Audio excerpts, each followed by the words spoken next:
Sayın Recep Tayyip Erdoğan Bey, ben Gülal Hasanlı, Alişer Sahatv'ın eşiyim. Eşim gideli tam 30 gün oldu. O günden beri çocuklarım her gün babalarını soruyor. Ne cevap vereceğimi bilmiyorum. İçim yanıyor.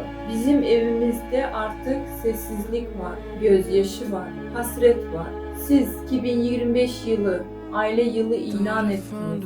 Ama bizim ailemiz parçalandı. Eğer gerçekten bu yıl aile yılıysa lütfen çocuklarımı babasız bırakmayın. Onların gülüşü yarım kaldı. Evimizde eksik olan bir tek kişi değil, her şey oldu.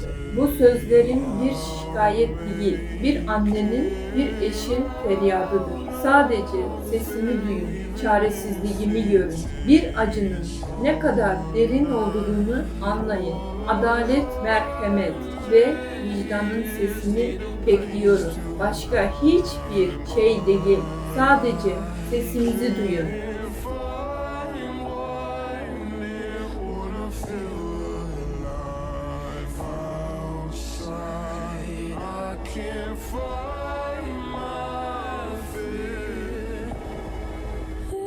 Isn't it lovely? All alone, heart made of glass, my mind of stone. Tear me to pieces, skin and bone. Hello, welcome.